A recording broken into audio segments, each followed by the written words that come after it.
Hello and welcome to BT Media's In Conversation With series. Today I welcome Chloe Richardson, MD of Acier Events, who work with event organisers all over the world to make sure they're implementing the best sales strategies for themselves and their customers. I hope I got that correct because I literally lifted it from your website. Good morning, or actually just about good afternoon, Chloe. How are you?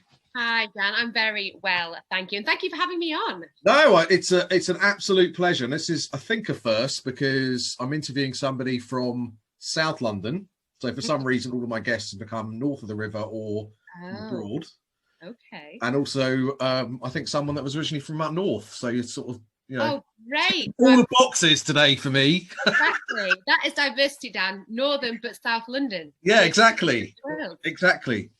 Firstly, I want to wish you congratulations on your EN30 under 30 winner status. Thank you very much. How was the do last week? Oh, it was so good. You know what? It was really funny because it felt really surreal. And we were all sat there, obviously 2 meters apart, but having a chat and just saying how good is it to be in a room with other people. And we've all actually, out of all the 30 winners, I think I'd met one of them before in real life.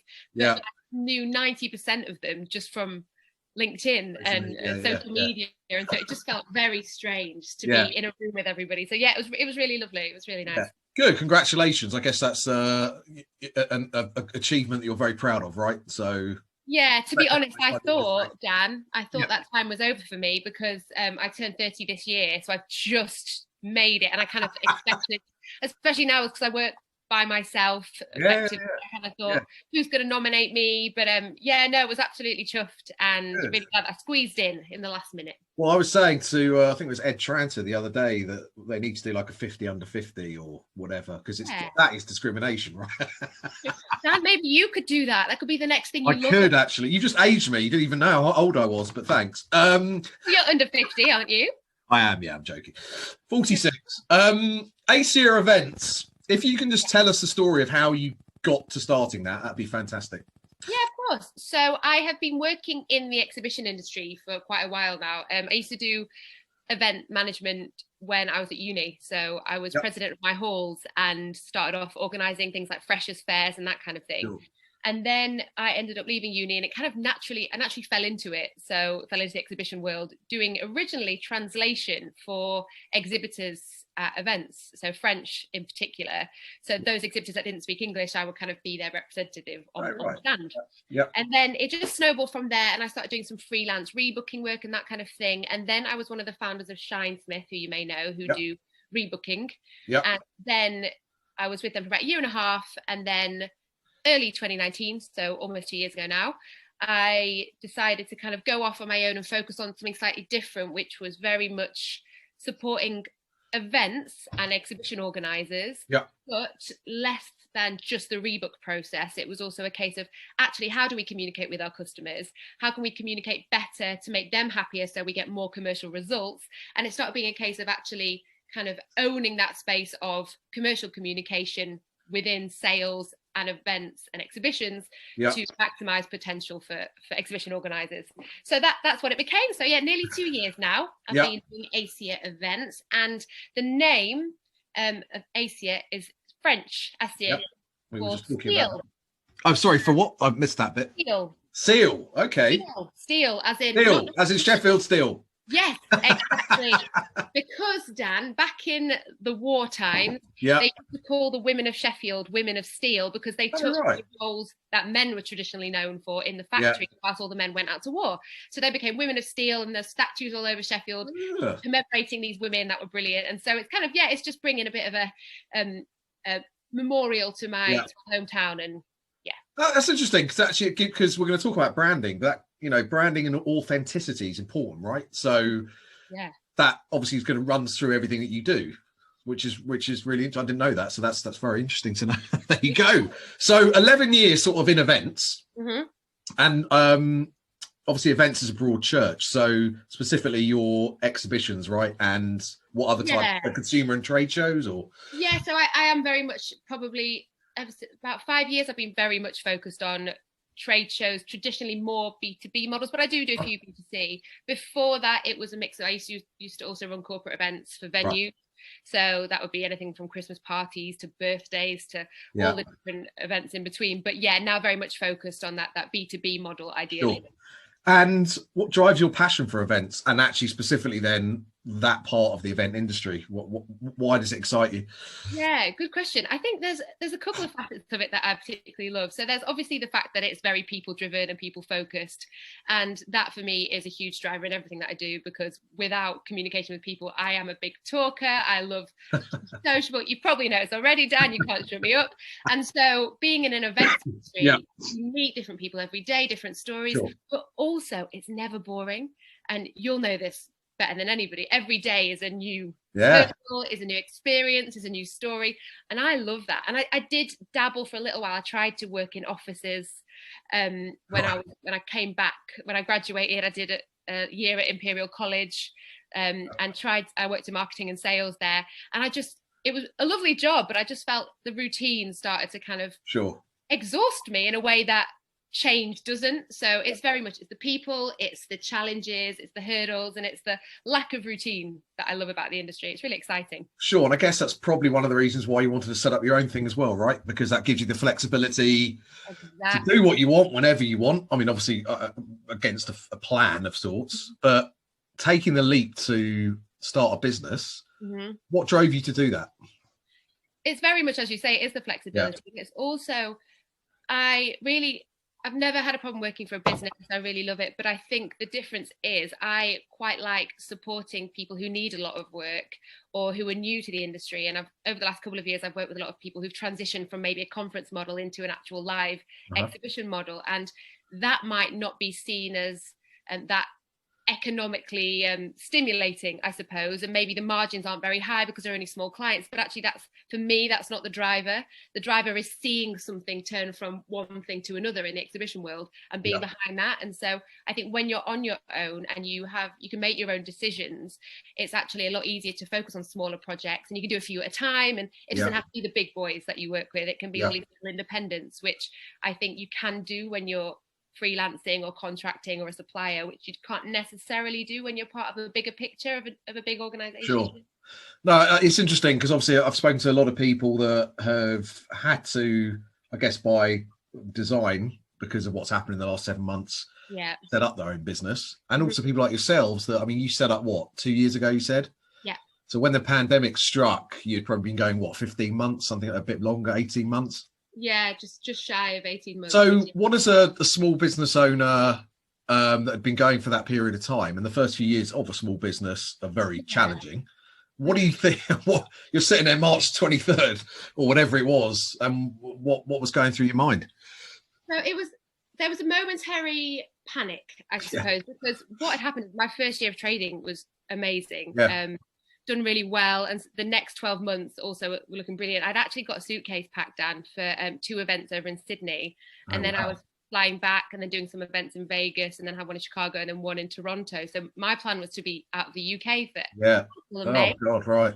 So literally my bag was packed, and my flight was the 16th of March, which is the week before everything closed down. So it was kind of a stage where I was sat there thinking, oh my goodness, all my contracts for the next 3 months have been indefinitely postponed. The panic was, what do I do? And it wasn't just a case of, right, okay, let's do this, because actually the whole industry was sort of imploding. So it was, what possibly can I do? What is there? So it was a panic, but actually looking back now, it's a good story to tell, because I think there can surely be no harder challenge than seeing your whole business disappear overnight and thinking, right, what can I do to not only make sure I've got revenue coming in, because unfortunately, because I wasn't 18 months with my business, that meant I got no government support. Okay. Right. I had to still work. And so it was a case of, right, I need to think quickly, what can I do? And also, how can I help the industry? That was an important thing, because if the industry's gone, then all my work and my clients that I love working with are also gone. So it was a bit of a panic, but actually it took maybe about 4 weeks to really get into my stride. And I found that being a digital native, as we're called if we're born in the 90s, for me, virtual events are quite obvious. For want of a better word. So that transition into going online wasn't that difficult once that started happening, sort of late May time. So that was probably the main transition. So you were speaking to your clients, and obviously, as you say, they were didn't know what they were doing. Maybe some of their events was over in Q2. Sorry, it's talking in quarters. And then eventually, as you said, like me, people were like, right, what are we going to do? We do some virtual stuff. So how, and obviously you're still doing that now with them, how do you work with those companies, and given the services that you offer, what's the starting point? Yeah, I suppose the first thing really is to help them understand how it's different to sell a virtual or digital event compared to a physical event. That's probably the biggest learn for everybody, because a lot of people have never experienced that before. And I was always coaching before how to sell, and I was always talking about customer centricity and how to communicate, and that it's long-term partnerships, and you shouldn't just be selling square meters. So actually the coaching piece didn't really change. It was just that there was a slight shift in the language that we should be doing this to, we actually must do this, otherwise we're not going to last the course of 2020. So a lot of it was really just coaching people around how to explain to your customers what you were doing, what your new offering is, and how that can benefit them, and demonstrating value, I suppose, with what you're offering. That was kind of the biggest support. And a lot of the time I did that for free for people. So I would get a lot of my current customers would come to me and say, need some help, how do I phrase this, or how do we maybe sell to this person, how would we shift this narrative? So it's just about being there to support and just say, this is how I'd recommend doing it, so let's give it a go. And so what do you think are the main differences, I guess, and challenges when you're selling virtual or digital, shall I say, because it's not just virtual platforms, right, compared to something physical? What's your advice in that respect? I think probably the main hurdle is that people just aren't used to it, and we know a lot of companies are very much creatures of habit, especially in the exhibition world, and they go to an event every year and they sell face to face, so they see their current customers and they go home.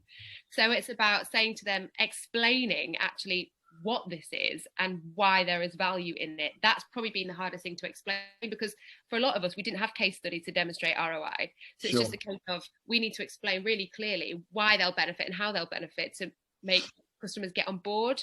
So I think that's probably been the biggest hurdle, is helping people to understand why there's value in it, I suppose.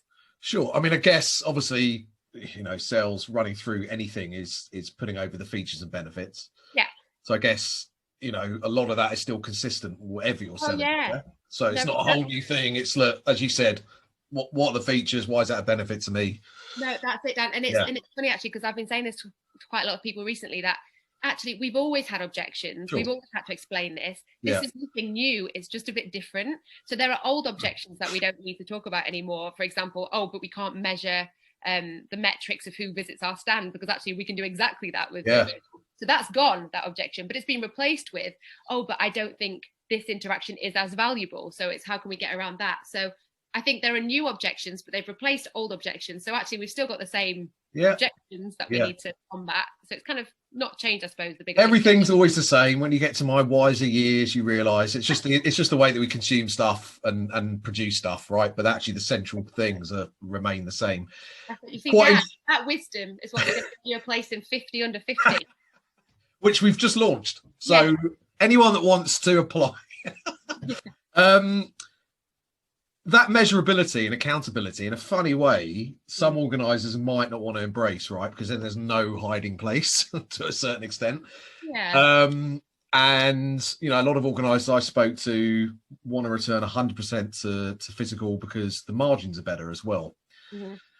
What were your discussions around that in terms of companies going to virtual, what they could sell, how much they can sell it for, actually making money from it? Because you can't replicate someone taking a 100 square metre stand online. So the revenues weren't the same. What were people telling you around that? So I think the key thing that I really noted about that particular question is, yes, we can all accept the revenue is not the same.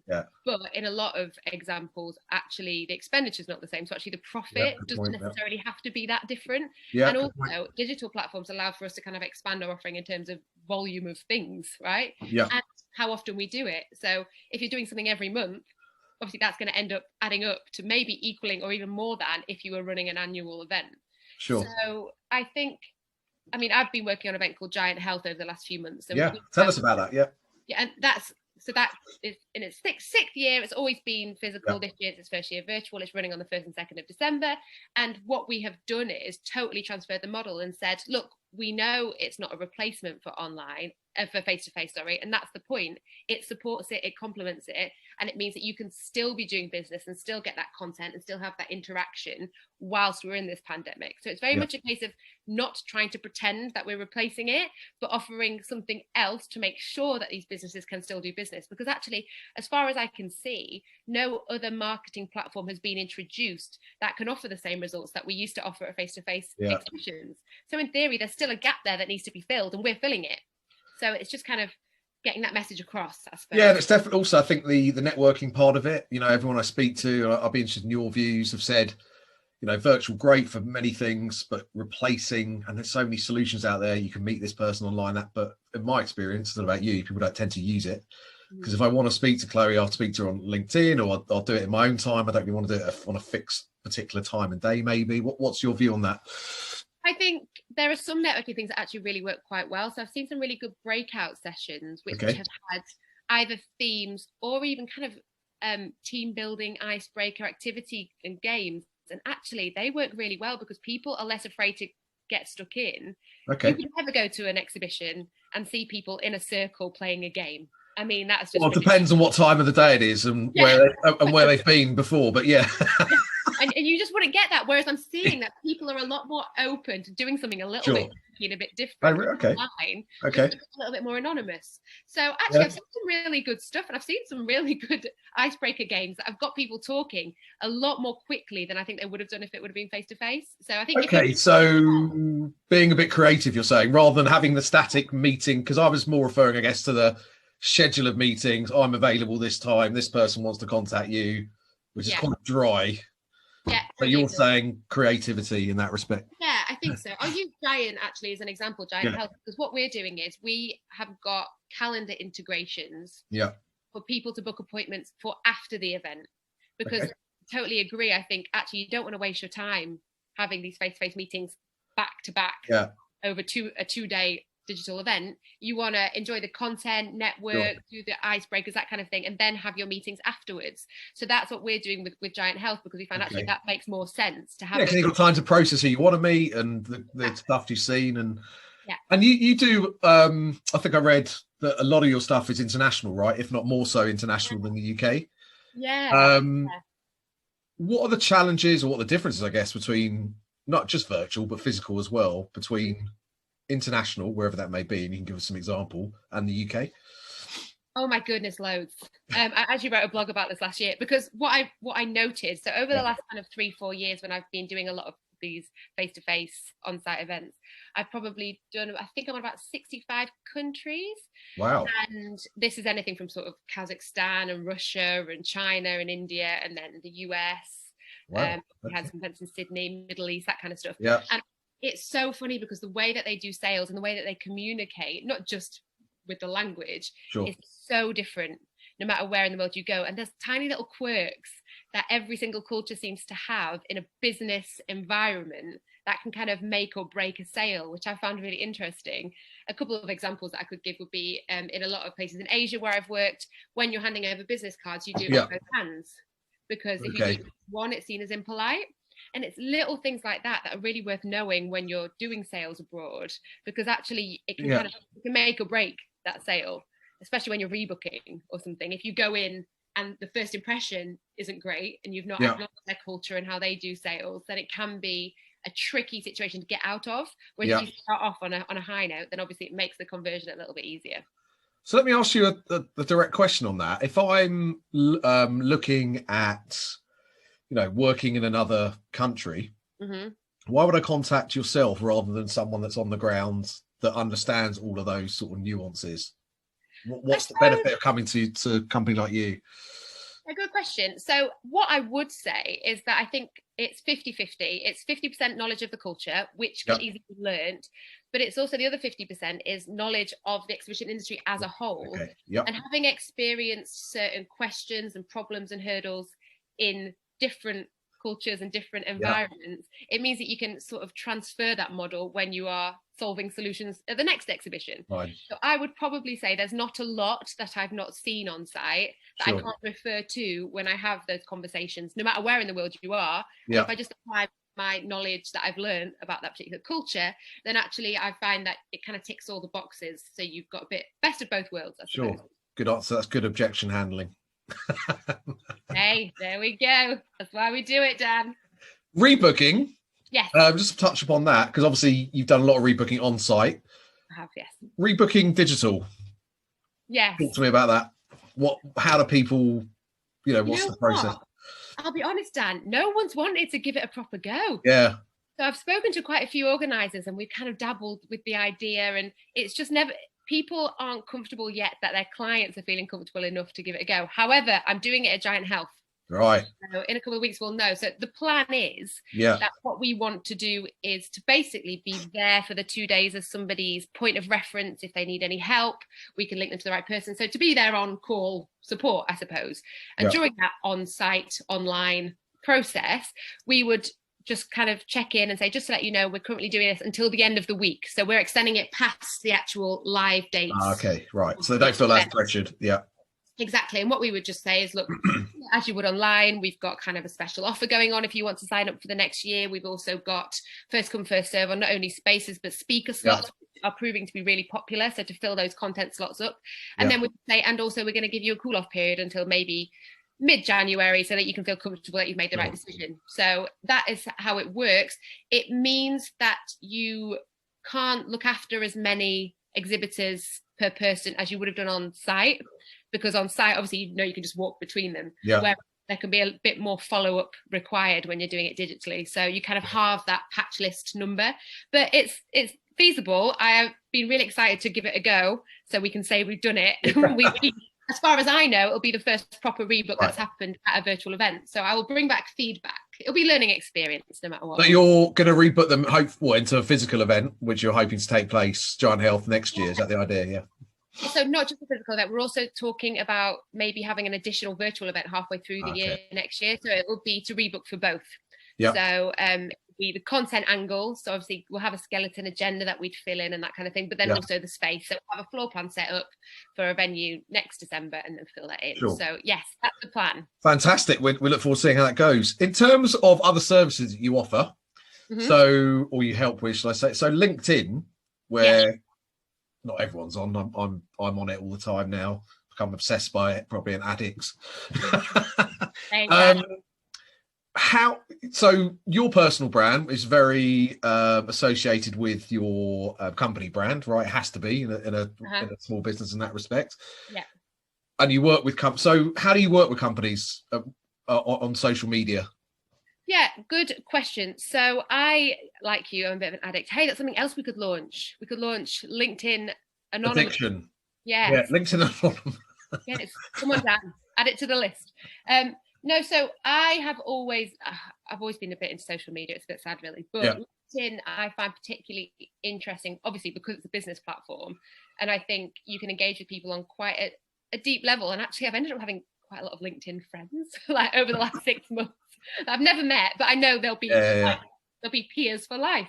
Yeah. So what I do with LinkedIn is I did a few qualifications. I've actually been to the LinkedIn head office a couple of years ago and had a kind of a tutorial on them on how the algorithms work and how to get the maximum exposure on LinkedIn. So what I've been doing ever since April, really, now that people realize how much they need it as part of their sales process, I've just been supporting particularly event organizers and their sales teams with how to use it to increase social selling. Okay, right. Social selling, Yeah, exactly. So it's been a case of not just for that quick, how can we sell this by next week, but actually long-term growing, developing commercial relationships that I think LinkedIn supports. So not only for new business development, but also obviously growth and upselling, because once you expose somebody to your content, you become more credible. So you might have somebody who you've worked with for a year who is engaging with your content thinking, actually, we might be able to get more from this event or this exhibition than we were doing. So let's talk about that. So it's all about being credible, having good content, being approachable and being a good communicator,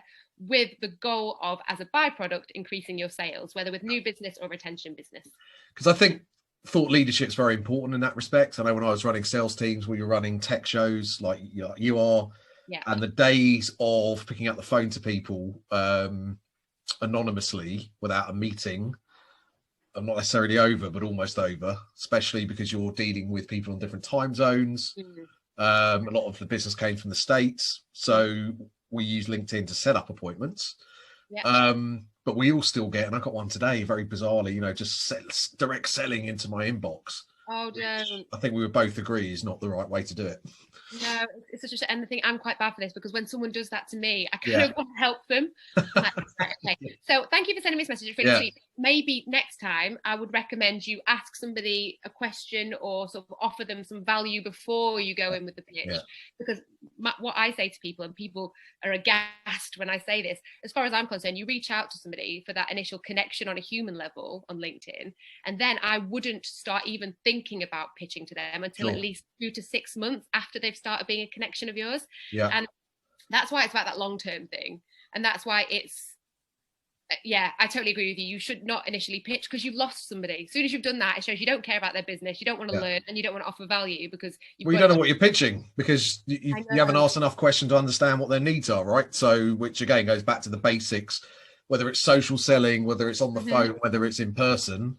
You need to understand someone's pain point and whether you've actually got a solution that is appropriate for them. So exactly, totally agree. And also you want to expose them to you as a professional before you pitch, because by the time you reach out, you want them to have already engaged with your posts, to see what you write, to appreciate you as a professional. And so you don't even have to sell by that point, because they already know who you are and that you're good and that you know what you're talking about, because they've seen what you've been posting. So by the time you reach out sort of 4 or 5 months later, it's not even a sell, because you've kind of already done that. And here's a stat for you, Dan. Apparently 57% of the buyer's journey via social selling has happened before you do a direct reach out to them. Right. Which that makes sense. I think it makes sense, right? Because it's like anything in life. You need to understand the value you're getting, and actually if you need their service, I guess, before you consume it. Exactly. Okay. And what plans have you got for Acier in the next 12 months? What's your grand plan, if you can plan at this stage? Well, my plan is to stay sane and to try and get out of bed every day. But no, so here's a hard one. I think I try not to make plans necessarily, because I think when you make plans, it can be harder to divert from them. Right. My plan is to be there as part of the industry for the foreseeable, and to support people where they need support, and to support my clients. And as soon as that first show is on, I am there. I don't care if it's not one of my clients. I will be there. I'll buy for every exhibitor. I don't care. I just want to support the industry. I think in an ideal world, I would love to be able to offer some more full-time positions within Acier. That would kind of be the goal. Sure. Because knowing that not only getting through a pandemic, but also growing within a pandemic and being able to give somebody else work, when I know so many of our peers and friends are currently looking, would kind of be the dream. Hopefully it will happen in the next 12 months, but also I don't know. So it's there as an idea. But if it doesn't happen, we can focus on that for the next 12 months. But that's really what I want from Acier, and just to be even more integrated with the industry. And as soon as we can get on those planes to go to those international trade shows, I'll be there.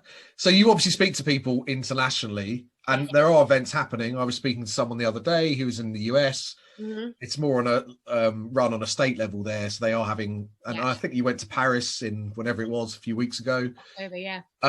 What are people telling you internationally, and actually how are events happening elsewhere in the world?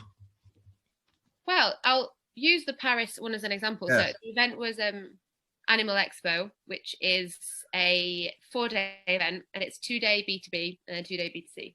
And so I went over to that in October, and it was at Parc Floral, which is a beautiful venue, and they had 1,000-person capacity at a time. So the main difference was, obviously everyone was wearing masks. Obviously social distancing was encouraged. Obviously there were sanitization stations dotted all around, and there was a more managed queue system outside the front. So as soon as somebody came out, somebody else could go in. Aside from that, Dan, it was really weird, because it was like exactly the same. I almost felt a bit emotional on the first day, because I was looking around thinking, we could have been doing this for so long, and it feels the same. And customers were still coming up and chatting, got rid of all the stuff I was there to kind of get rid of. And it was because I was supporting one of the exhibitors there, and it was just so nice to see that it can happen. And obviously France has since gone into another lockdown, so they're not allowed to have these events. But as far as I was aware out there, it felt no different.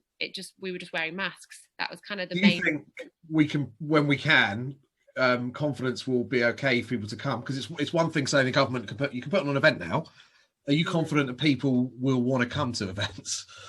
So there's two answers to that. I think I am not confident that people will want to come, but the reason for that is not because I don't think they're safe. I think that in many ways, both the government and the media are doing us a huge disservice by not championing how safe it actually would be.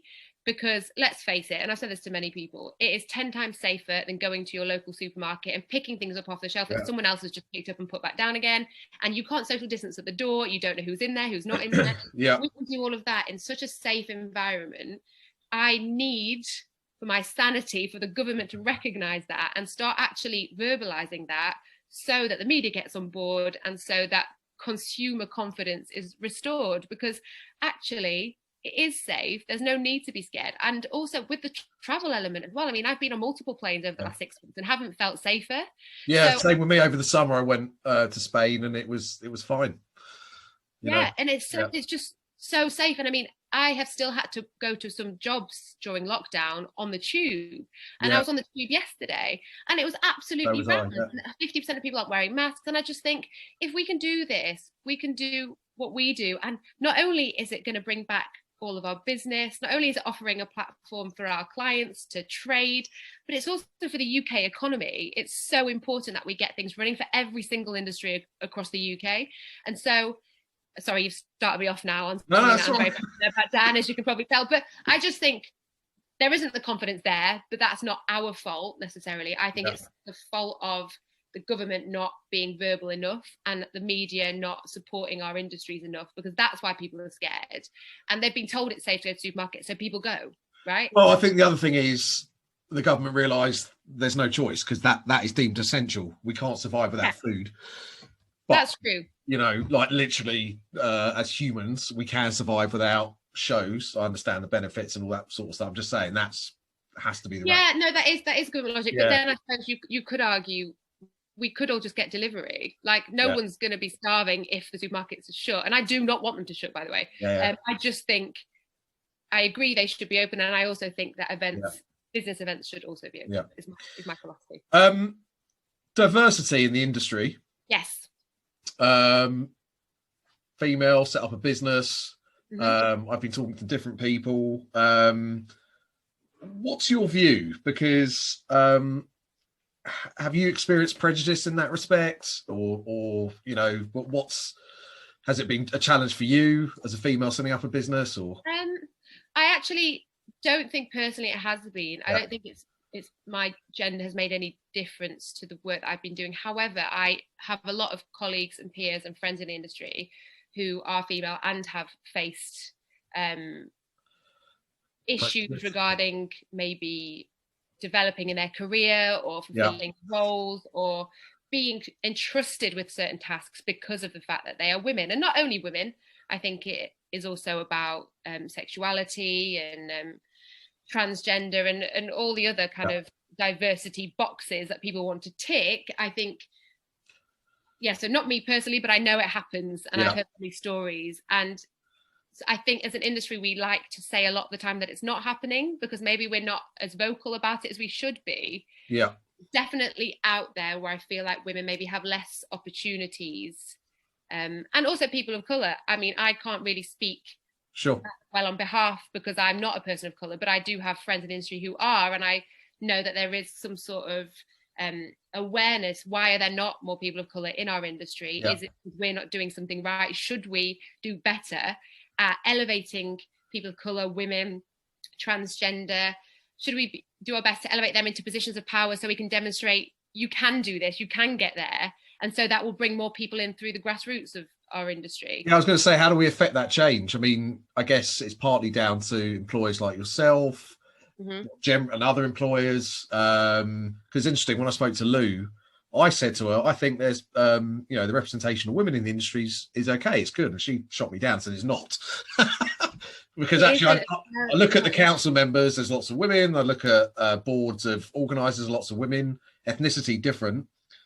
But she still seems to suggest there was a challenge elsewhere. There definitely is. And support and agree with Lou 100% on that. And and just to let you know, Dan, you are not alone in thinking that it is okay, because I hear that quite a lot. And I can understand why, looking, like you say, when you look at boards and see that it's 50% female, you might think that, but actually across all the sort of CEO, management director, sort of C-suite positions, there are not enough women filling those positions when you think that over 50% of the general exhibition and events workforce are female. Therefore, they should be represented amongst the C-suite positions. And it's just not.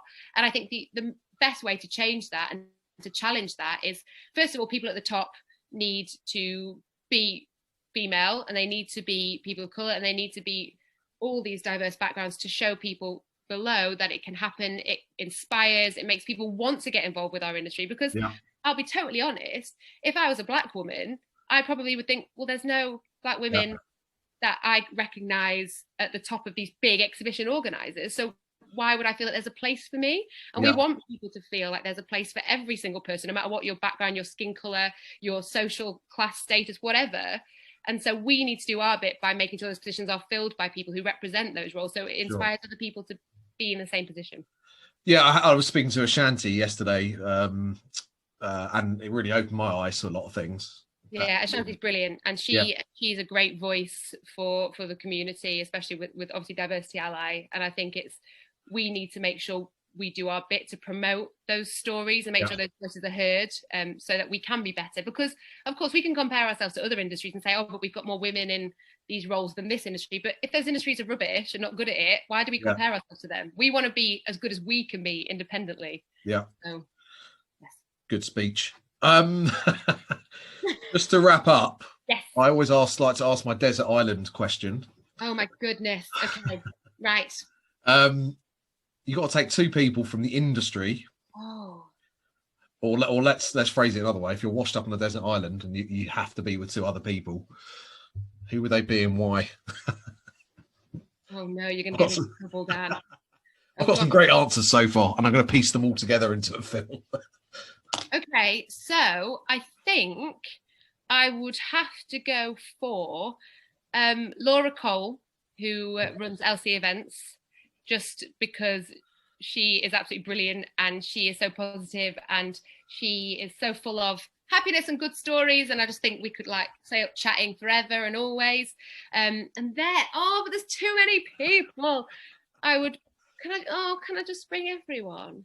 No, the whole point is you can't bring everyone. You have to bring one other person, or you could just go with her, just the two of you. The thing is, there's so many people I have in mind. Right. Okay. Let me say, we'll go for. I'd like to bring somebody who's musical. Right. Okay. Go on then. I'm going to bring Mike Seaman because. Right. Okay. Yeah. Spoke to Mike the other week. I think that will be quite fun, and I know he likes fancy dress and he likes running. Yeah. And he likes keep you fit. And so I think the three of us could have a jolly on an island. There you go. Fantastic. I'm going to put all. I've asked that question of everyone, and I'm just going to put them all into one. Okay, cool. Like a spin-off. Chloe from MD of Acier Events, thank you so much today.